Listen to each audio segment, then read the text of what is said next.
We are going to stay with continuing reaction to the Prime Minister's speech. Of course, let's get more from Westminster and rejoin Vicky Young. Hi, Vicky.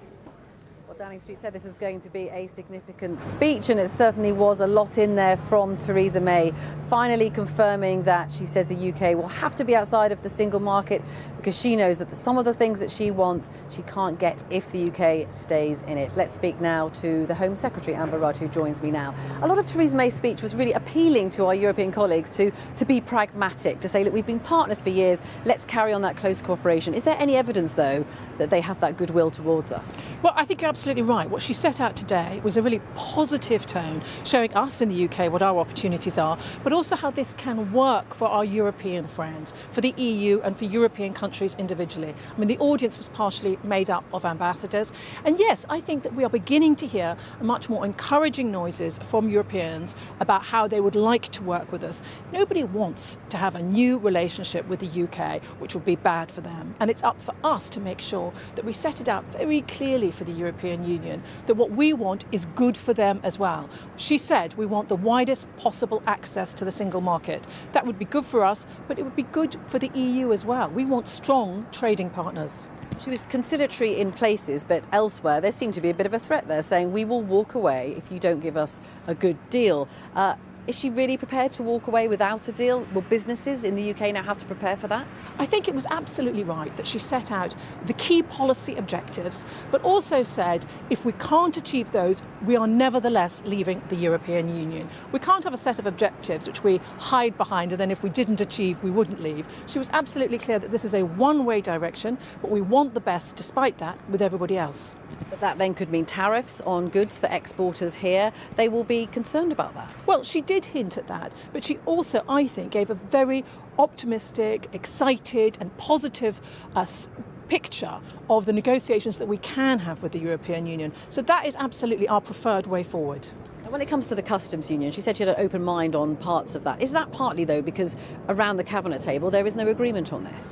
I think the point is about the customs union, that if we want the best for British industry, then we would like to have access to certain parts of it if we can. But as she set out, it's not at any cost, but we're going to try and approach that in a way that would deliver the best for the UK, best for British industry. So she's got an open mind to the customs union. The cabinet is very united behind her. We will support her in making sure that she gets the best deal for us all. And you know what your critics will say, that you want to have your cake and eat it. And when it comes to negotiations like this, that just isn't going to happen. But you see, I think that today she set it out clearly. She's not saying let's have our cake and eat it. She's saying we are leaving the single market. We have an open mind to the customs union. We will be controlling immigration. And then we'll be having a vote in Parliament at the end of it. I think that was very pragmatic, very positive. But she also made the case for why this is going to work for the EU. This isn't about a combat arrangement between us and the EU. It's about trying to make sure it works for both of us. Cake all round. When it comes to immigration, Theresa May's analysis is that the referendum vote, a lot of that was about controlling immigration. First of all, EU citizens who are already here, will they have the right to stay? She says she wants to do that quickly, hasn't said so yet. And also, when it comes to it, will immigration numbers actually go down? We have full employment. Businesses want people to come and work here. Of course we want EU citizens to have the right to stay here. But as she said today and she said before, we want to make sure that we also protect UK citizens who are living in the EU. But she set out explicitly today that we want to move forward as early as possible on delivering that.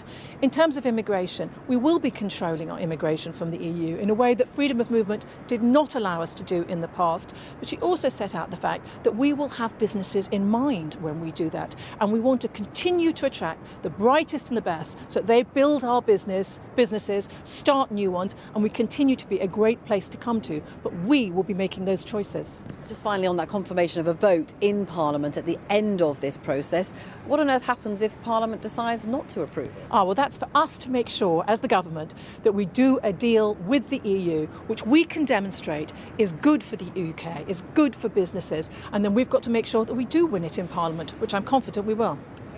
Home Secretary, thank you very much indeed. So there you have it, repeating really that very positive view from Theresa May today, saying that Britain's place in the world will be secured, will be outward looking, will be able to do global trade deals. Of course, critics saying it's not going to work out like that, and the uncertainty could be a big problem for the economy here in the UK.